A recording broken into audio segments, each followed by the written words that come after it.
It was a warm, sunny morning in the middle of a busy suburban street. A casually dressed black man in his late 40s approached two police officers leaning against their patrol car. His dark polo shirt and slacks blended in with the ordinary hustle of the day, and his expression was calm yet purposeful. "Excuse me," the man said politely, his voice steady. "Could you point me to the precinct's main office? I'm new to the area and need some directions." The officers, Reed and Daniels, exchanged amused glances, smirking as if they'd just been handed the day's entertainment. Reed leaned lazily against the car, folding his arms, while Daniels chuckled and tilted his head, clearly enjoying the moment. "You sure about that?" Daniels said, his tone light but laced with mockery. "This isn't exactly the kind of place most people come looking for, unless they've got a reason." Reed grinned, adding, "Yeah, precinct's not hiring janitors right now, if that's what you're after. Maybe check downtown." The man didn't react.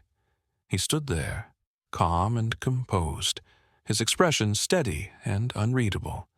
"No, I'm pretty sure this is where I need to be," he replied evenly. The officers laughed, their mockery echoing in the air. "Well, good luck with that," Reed said, waving him off dismissively. The man nodded politely. "Thanks for your help," he said, and walked away, his calm demeanor hiding a subtle tension. As the officers chuckled and returned to their conversation, they remained blissfully unaware that their mockery was about to turn into shock and regret. Where are you watching from? Let us know in the comments below. The black man walked away from the two officers with calm, measured steps. Despite the mocking laughter and dismissive tone he had just endured, his expression remained composed. It wasn't the first time he had been judged based solely on appearance. But today was different. Today, he wasn't just someone asking for directions. He was their new boss. The officers stayed by their patrol car, completely unaware of the significance of the encounter. One leaned casually against the vehicle, arms crossed, his posture dripping with arrogance. The other stood nearby, smirking as he scrolled through his phone. Their conversation was punctuated by chuckles, each comment fueling their misplaced amusement. "Can you believe that?" one officer said, his voice dripping with sarcasm. "Walks up here, looking lost, and asks for directions like he belongs here."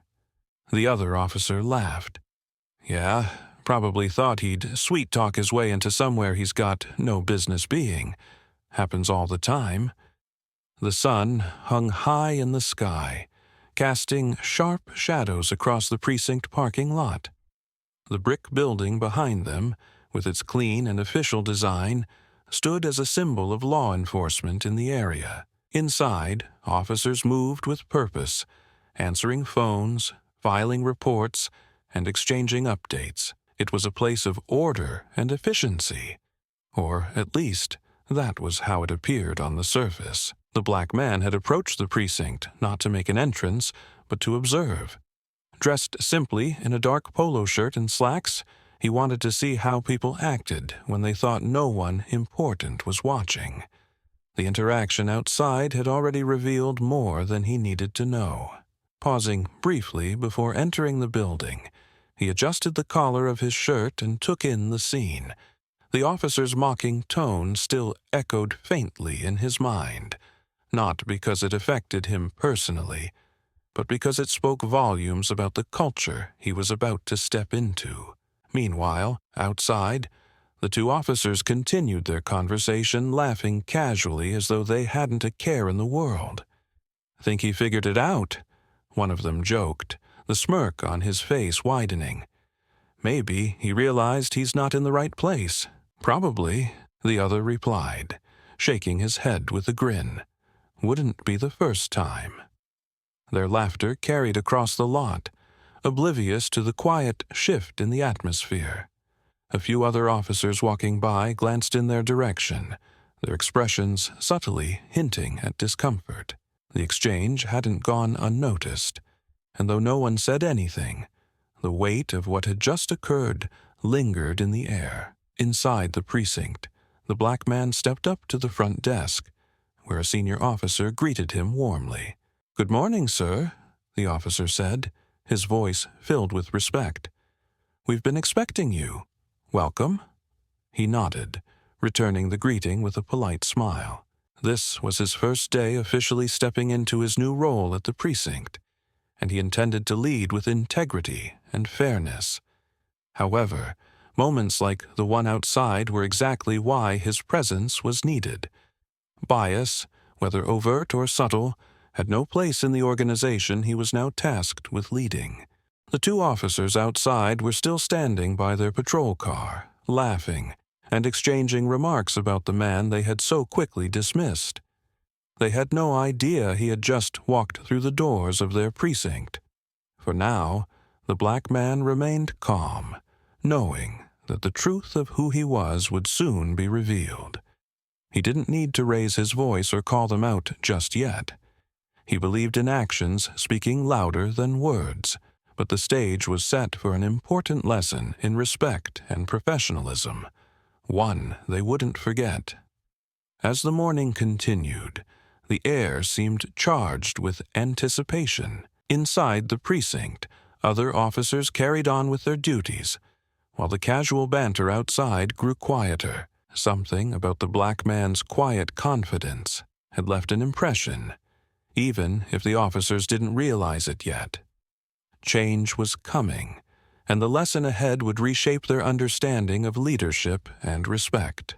The black man walked through the precinct doors after his brief encounter with the two officers outside. As he entered the cool, orderly environment of the building, he took a moment to observe the buzz of activity. Officers answering phones, typing reports, and engaging in quiet conversations. His calm expression betrayed none of the tension from earlier, but his mind lingered on the moment outside. Instead of continuing deeper into the building, he turned back and decided to approach the officers once again. Stepping back out into the sunlight, he walked toward the patrol car, where the two officers still leaned casually, chatting and laughing. Their relaxed demeanor shifted slightly as he approached. One of the officers, the taller of the two, straightened up and crossed his arms, his smirk returning as he recognized the man from earlier. "Back so soon?" the taller officer said, his tone light but condescending. "Didn't find what you were looking for?" The black man stopped a few feet away, maintaining his composed stance. "Actually, I didn't get clear directions earlier. I was hoping you could point me to the precinct's main office." The shorter officer chuckled, shaking his head. "Main office? You sure about that? Doesn't exactly seem like your kind of place." The taller officer joined in, nodding toward the precinct. "Yeah, the precinct's not hiring janitors right now, if that's what you're here for. Maybe try downtown. They might have openings." The man's calm demeanor didn't falter. "I'm confident I'm in the right place," he replied evenly, his voice steady and polite. The officers exchanged glances, their amusement growing. The taller one tilted his head, studying him with exaggerated skepticism. "You sure you belong around here?" he asked, his tone dripping with mockery. "This isn't exactly the kind of neighborhood where people just wander in." "Unless they're looking for trouble," the shorter officer added, laughing softly. The black man took a slow breath, letting their words hang in the air for a moment before responding.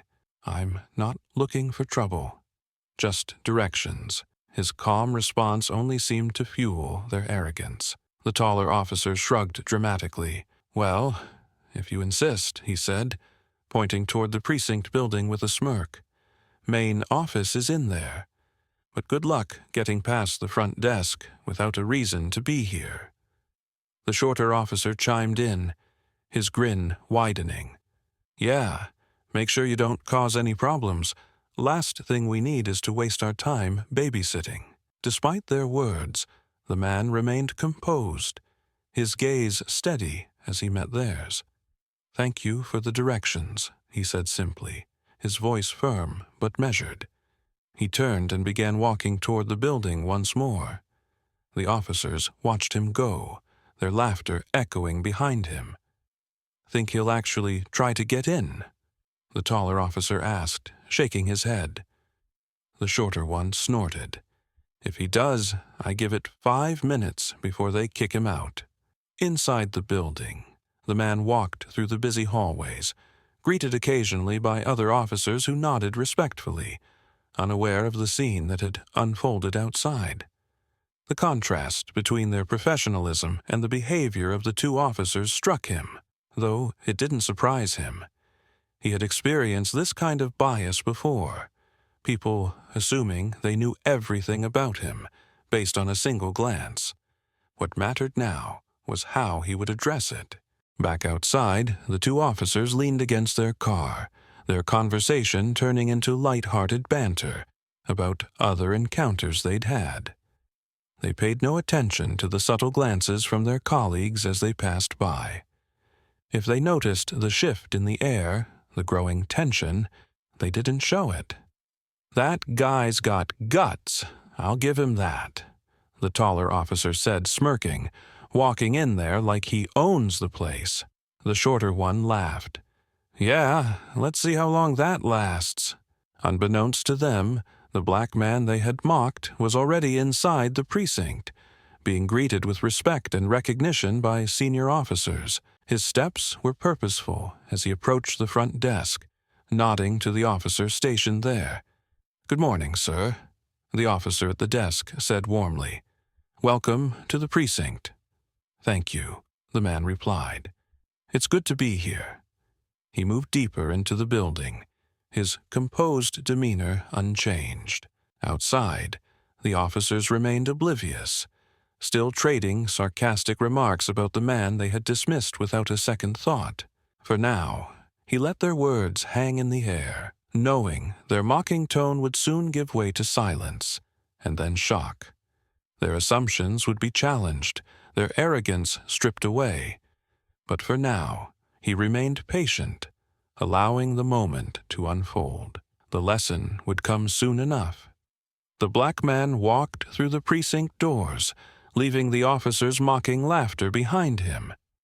His steps were calm and measured, but the words they had thrown at him lingered in his mind, not because they were unfamiliar, but because they revealed exactly the kind of culture he had come here to change. He adjusted his shirt collar and moved through the building with quiet confidence. Inside, the energy was professional and brisk. Phones rang, officers passed by carrying files, and the hum of conversation filled the air. The man approached the front desk, where a senior officer immediately stood to greet him, recognition lighting up his face. "Good morning, Chief," the senior officer said warmly, extending a hand. "Welcome to the precinct." The man smiled, shaking the officer's hand. "Thank you. I'm looking forward to getting started." Another officer nearby turned at the greeting, his expression respectful. "It's an honor to have you here, Chief," he said. "We've heard great things." "Thank you," the man replied. "I'm eager to meet the team." The staff in the precinct moved with purpose, each interaction carrying a level of professionalism the black man hoped to see across the board. Yet, the interaction outside with the two officers had shown him there was still work to be done. Meanwhile, outside, the two officers leaned against their patrol car, still laughing about the man they had dismissed so easily. "Think he's still wandering around in there?" one said with a chuckle. "Probably," the other replied, shaking his head. "Bet the front desk already sent him packing. Would have loved to see his face when they told him to scram." The two officers finally decided to head back inside, their conversation filled with jokes about the guy who didn't know his place. As they entered the building, they carried their smug attitudes with them, unaware of the scene awaiting them.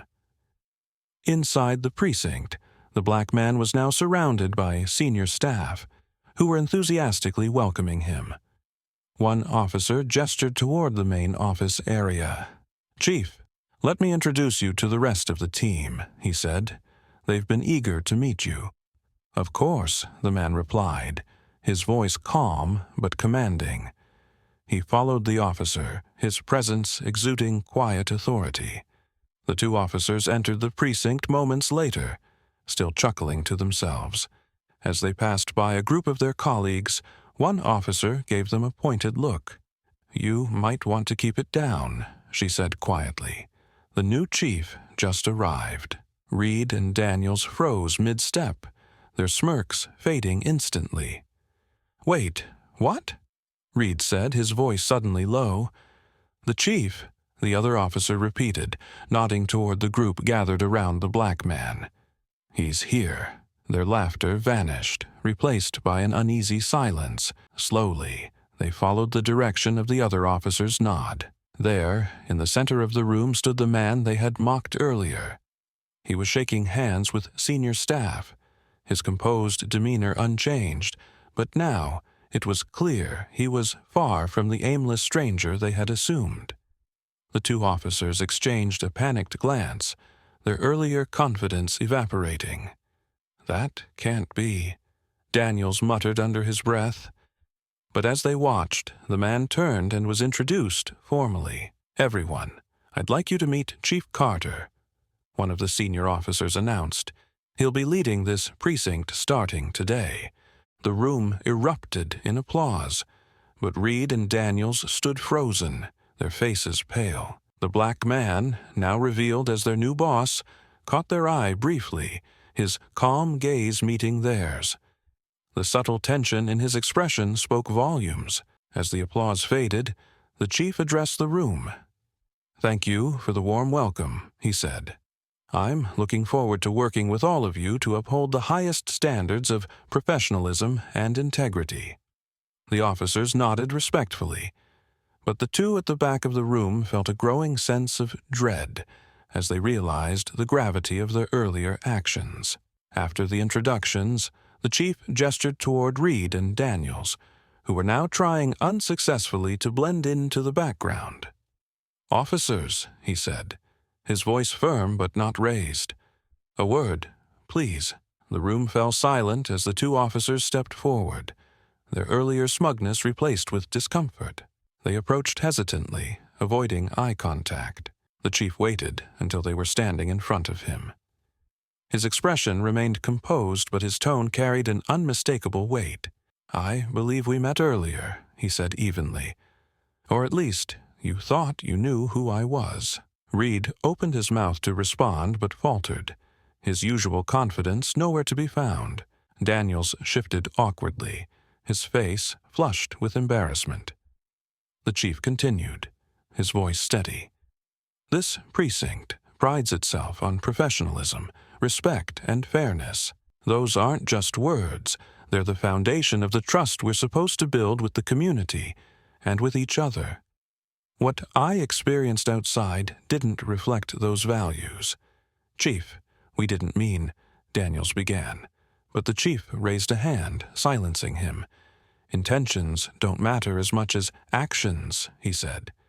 "What matters is how those actions impact others. What I saw today tells me we have work to do, starting with accountability." The officers looked down, their discomfort evident. The rest of the room watched silently, their expressions a mix of shock and respect for the chief's handling of the situation. "Respect is non-negotiable," the chief continued. "Not just for me, but for everyone you encounter. Because if we can't treat each other with dignity, how can we expect the community to trust us?" Reed and Daniels nodded, their faces flushed with humiliation. "We understand, Chief," Reed muttered, his voice barely audible. "I hope you do," the chief said, his tone softening slightly but remaining firm.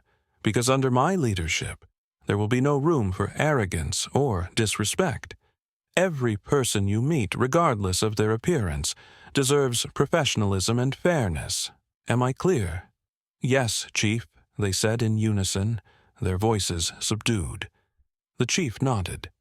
"Good. Consider this a moment to reflect and improve. Now, get back to work." The officers retreated quickly, their earlier confidence completely shattered. The room remained quiet as the chief turned back to his other staff, his calm authority leaving a lasting impression. The lesson had been delivered, and the shift in power was unmistakable. The room remained quiet as the two officers shuffled awkwardly back toward the center, their earlier confidence nowhere to be found. The black man, now fully introduced to everyone as their new chief, stood calmly, his composed demeanor unshaken. Every eye in the room was on him, and the weight of his presence made the officers' embarrassment all the more palpable. The chief gestured toward them, signaling for them to step closer. "Before you return to your duties, there's something we need to address," he began, his tone calm but resolute. "It's not just about what happened outside, it's about what it represents." The officers exchanged nervous glances but didn't speak. The rest of the precinct remained silent, their expressions reflecting a mix of curiosity, respect, and discomfort. The chief's voice carried clearly as he continued, addressing not only the two officers, but the entire room. "Respect is the foundation of law enforcement," he said. "It's not just about following procedures or enforcing rules. It's about how we treat the people we serve and each other." He paused for a moment, letting his words settle. "What happened earlier wasn't just about me. It wasn't personal. It was about the assumptions you made based solely on how I looked. That kind of thinking doesn't just harm individuals, it erodes trust. And trust is everything in this line of work." The officers shifted uncomfortably, their eyes fixed on the floor. One of them, his voice barely audible, finally spoke. "Chief, we didn't mean any harm. We were just—" "You were just what?" the chief interrupted, his tone sharp but not raised. "Having a laugh? Making jokes at someone else's expense? Those may seem like small things to you, but they have consequences. Every action we take, every word we say, sends a message, not just to the people we encounter, but to each other and the community we serve." The silence in the room deepened. The other officers, who had been quietly observing, exchanged glances, their expressions reflecting a growing understanding of the gravity of the situation. The chief turned slightly, addressing the room as a whole. "This isn't just about these two officers. It's about the culture we create here. If we allow bias and disrespect to go unchecked, it doesn't just harm the people on the receiving end. It undermines the integrity of the entire department." He turned back to the two officers. "You represent this precinct. Every interaction you have reflects on all of us. If someone outside had seen what happened earlier, what message do you think that would send? That we judge people based on how they look? That we don't take our own values seriously?" One of the officers swallowed hard, his face flushed with shame. "We were wrong," he admitted quietly. "I'm sorry, Chief." The chief nodded but didn't let up. "I appreciate the apology, but this isn't just about saying the right words. It's about making a real commitment to change. Apologies mean nothing if they're not followed by action." The second officer, his voice equally subdued, added, "We understand, Chief. We'll do better." "I hope so," the chief replied firmly, "because this precinct will not tolerate disrespect toward anyone. If we can't uphold these standards among ourselves, how can we expect the public to trust us? How can we ask for their respect when we don't show it ourselves?" The officers nodded, their discomfort evident, but their expressions sincere. The rest of the room remained silent, the lesson clearly resonating with everyone present. The chief took a step back, his voice softening slightly, but still carrying its authoritative weight. This isn't just a moment to correct behavior. It's an opportunity to grow. I don't expect perfection, but I do expect accountability. You've seen today what happens when assumptions go unchecked. Learn from it. Don't repeat it." He let the words hang in the air for a moment, his calm gaze sweeping across the room. The other staff members nodded subtly, their silent agreement reinforcing the importance of the message. The chief's tone softened further as he concluded. Respect is not optional. It's not something we give to people only when we think they've earned it. It's something we owe to every person we meet, because that's what professionalism demands, and that's what our values require. With that, he gestured for the officers to return to their posts. "You're dismissed," he said simply, his tone signaling that the conversation was over, but the lesson would linger. The two officers nodded, their faces still red with embarrassment, and quietly retreated to their desks. The rest of the precinct resumed its work, though the atmosphere remained charged with reflection. As the chief turned to speak with a senior officer, his presence left an unmistakable impact on the room. The two officers weren't the only ones who had learned a lesson that day. The entire precinct had witnessed the importance of integrity, professionalism, and respect in action, and the consequences of letting those values slip. For the chief, it wasn't just about addressing the behavior of two individuals. It was about setting a standard for the entire department. And as the murmurs of work resumed around him, it was clear that his message had been heard. The room was quiet as the two officers stood at their desks, the weight of their earlier actions still fresh. The black man, now clearly established as their chief, observed them calmly but firmly from across the room. The silence lingered, giving the moment gravity as the rest of the precinct staff worked quietly, their glances occasionally drifting toward the unfolding scene. One of the officers stepped forward, his face flushed with embarrassment. His voice was low but sincere as he spoke. "Chief, I just want to say I'm sorry. I realize what I said earlier was wrong. It wasn't professional, and it wasn't fair." The second officer nodded, his voice following hesitantly. "We both misjudged you, Chief. It was disrespectful, and there's no excuse for it. We're sorry." The chief regarded them for a moment, his expression unreadable.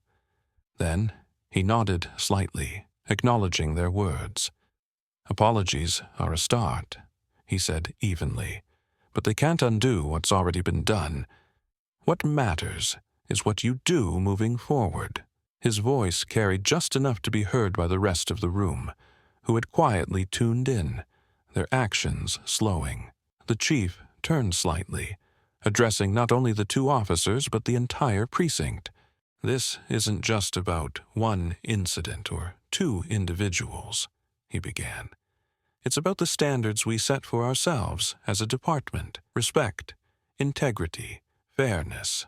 These aren't optional values. They're the foundation of everything we do. And when we fail to uphold those standards, we don't just hurt individuals. We hurt the trust that the community places in us." The officers shifted uncomfortably but nodded, their earlier arrogance replaced by genuine remorse. The chief continued, his tone calm but purposeful. "We all have assumptions," he said. "It's human nature to judge based on appearances. But when you wear this badge, those assumptions carry weight. They shape how people see us, how they trust or don't trust us. Every time we let bias or arrogance guide our actions, we erode that trust." He glanced around the room, making eye contact with several other staff members. That's why accountability isn't just an individual responsibility. It's something we hold each other to. Every officer here has a role in ensuring we treat everyone we encounter, with or without this uniform, with respect. The mood in the room shifted. the quiet murmur of work fully replaced by introspection. Several officers nodded subtly, their expressions thoughtful. Even those who hadn't been directly involved in the earlier incident seemed to take the words to heart. The chief returned his attention to the two officers. "You've apologized, and I accept that. But let this be a lesson, a turning point. What happened this morning shouldn't have happened at all, but it did, and now it's your responsibility to ensure it doesn't happen again." The taller officer, still visibly uncomfortable, nodded quickly. "Yes, Chief. It won't happen again." The shorter officer echoed the sentiment, his tone earnest. "We'll do better, Chief. Thank you for the chance to make it right." The chief gave a small nod. "Good. That's all I expect. Improvement. Now, get back to work." The two officers retreated quietly to their desks, their earlier bravado completely replaced with humility. The rest of the precinct slowly resumed their activities, though the air remained reflective.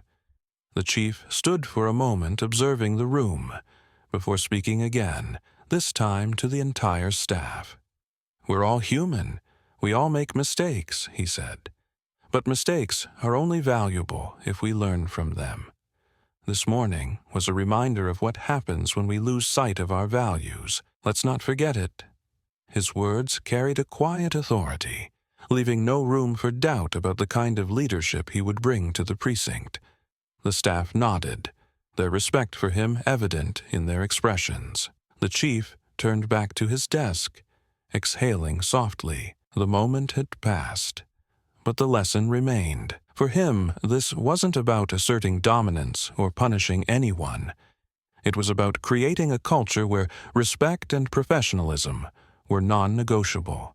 As the precinct settled back into its rhythm, the chief's presence remained a steady reminder of the values he stood for. The officers who had mocked him earlier would carry the memory of this day not as a moment of humiliation, but as a turning point in their understanding of what it meant to wear the badge. The mood shifted fully to quiet reflection, leaving the chief firmly in command, not just of the precinct, but of the narrative he had set in motion. That respect, fairness, and accountability were not optional, but essential. As the precinct returned to its routine, the chief sat quietly at his desk, reflecting on the events of the morning. The mocking laughter, the dismissive words, and the shift in tone when his identity was revealed were not unique to him. They were symptoms of a broader problem, a culture where assumptions and appearances too often shaped interactions. These moments, he thought, are reminders of how much work remains to be done, not just here, but everywhere. His goal wasn't to punish or humiliate, but to inspire change, to set a higher standard for the department and the community it served. A narrator's voice rose, thoughtful and steady. This wasn't just a lesson for two officers, it was a moment of reflection for an entire precinct, and a reflection for all of us. Too often, we let appearances dictate how we treat others, forgetting the dignity every person deserves. The scene shifted to show the chief walking through the precinct, his composed presence now a beacon of leadership. Officers glanced his way, some offering respectful nods, their expressions thoughtful. The narrator continued, "Real change begins when we confront our biases, challenge assumptions, and commit to treating everyone with respect, no matter their appearance or background. Trust is built not through power, but through fairness and dignity." As the chief looked out the precinct window, watching the quiet street below, the voice concluded, "Moments like these are opportunities to grow. Together, we can create communities rooted in trust, respect, and accountability. But that change begins with each of us, one interaction at a time." The screen faded to black, leaving the words clear. Respect starts here. Dignity starts now.